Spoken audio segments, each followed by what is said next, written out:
Students, today we read and do English grammar lesson number 19. Students, lesson number 19 है हमारा comprehension passage. The word comprehension stands for one's ability to understand a speech or a piece of writing. Comprehension हमारा stand करता है, जो word है comprehension वो stand करता है हमारे उस एबिलिटी को, योग्यता को, जिसमें हम किसी भी स्पीच या फिर पीस ऑफ राइटिंग को समझ सकें. Then it is set for a test and question are framed on it. The students are required to answer them. फिर जो उसमें से हमसे कुछ क्वेश्चंस पूछे जाते हैं उसी कॉम्प्रिहेंशन पैसेज में से, उन्हें हम उन क्वेश्चंस का हमें आंसर देना होता है उस पैसेज को समझ के. उसे ही हम कॉम्प्रिहेंशन पैसेज कहते हैं. यानी किसी भी पैसेज को, पैराग्राफ को समझ के उसके क्वेश्चंस के आंसर देना. Let's do it.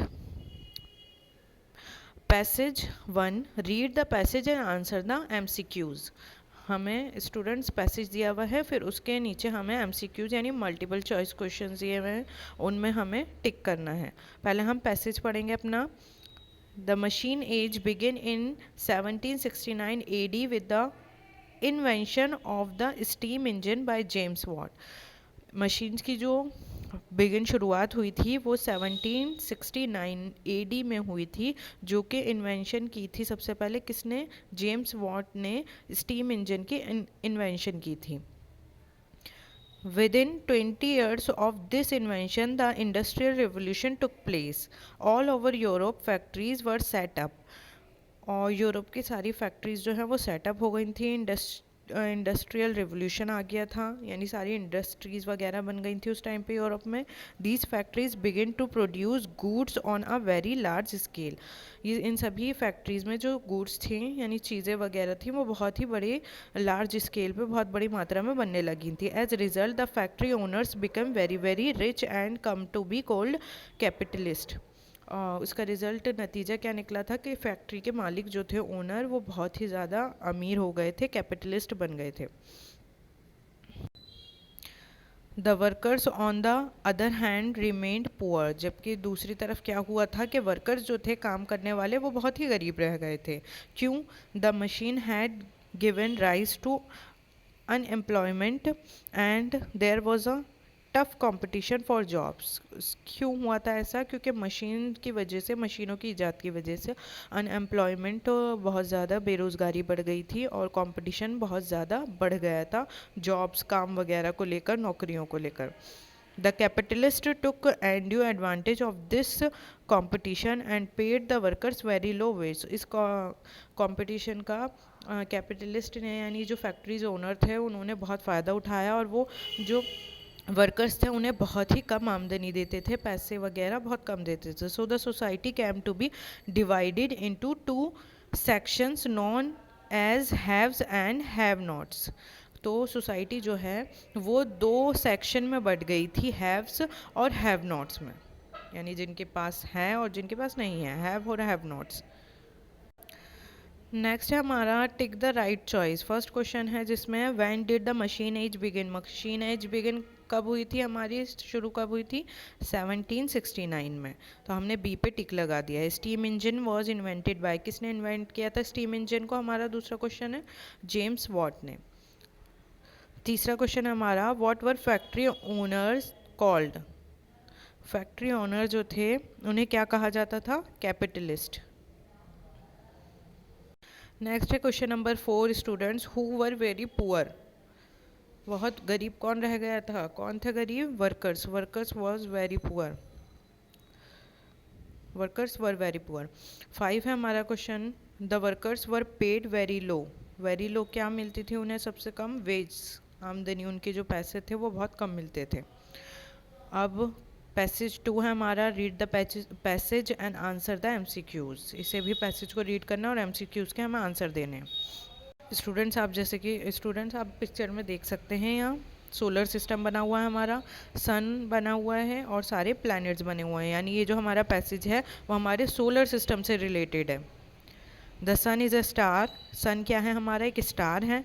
It is very far away from the earth. वो अर्थ से, पृथ्वी से बहुत दूर है. अर्थ कहाँ है स्टूडेंट्स? ये रहे. अर्थ से, पृथ्वी से बहुत ही दूर है। All the planets in our solar system revolve around the sun. सारे जो प्लैनेट्स हैं सोलर सिस्टम में वो क्या करते रहते हैं, रिवॉल्व यानी ये सूरज के चारों तरफ चक्कर लगाते रहते हैं।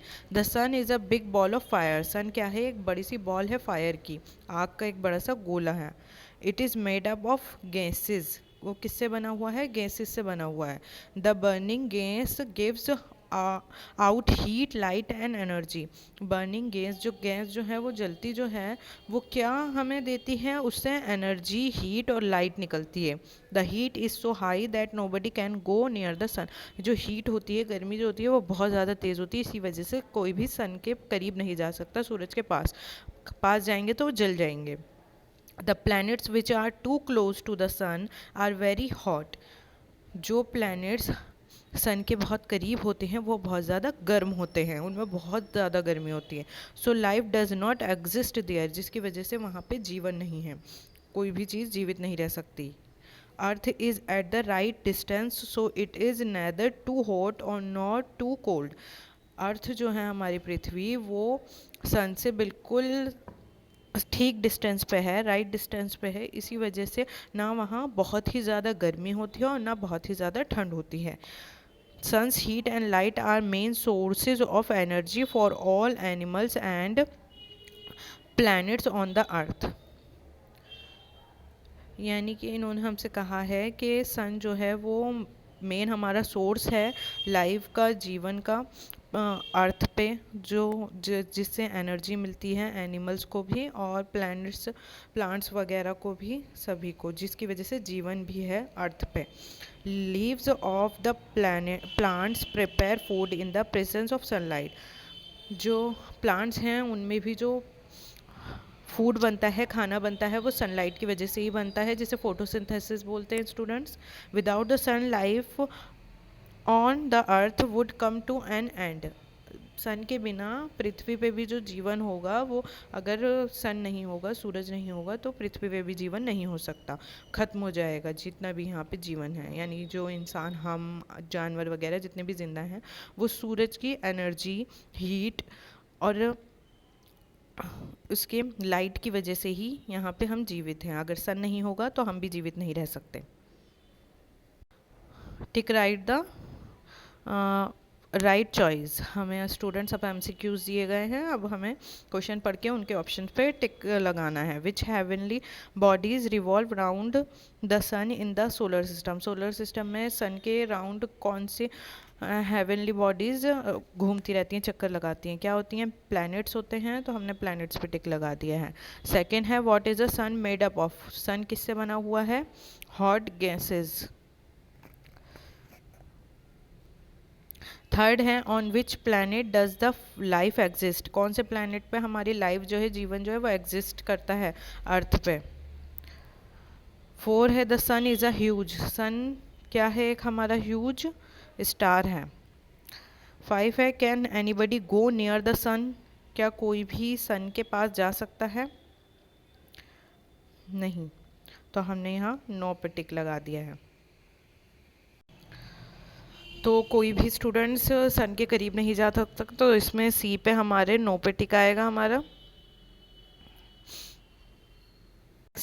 स्टूडेंट्स नेक्स्ट थर्ड जो पैसेज है वो आपका होमवर्क है, इसे आपको खुद पढ़ना है और इसके जो एमसीक्यूज़ हैं उन्हें टिक करना है।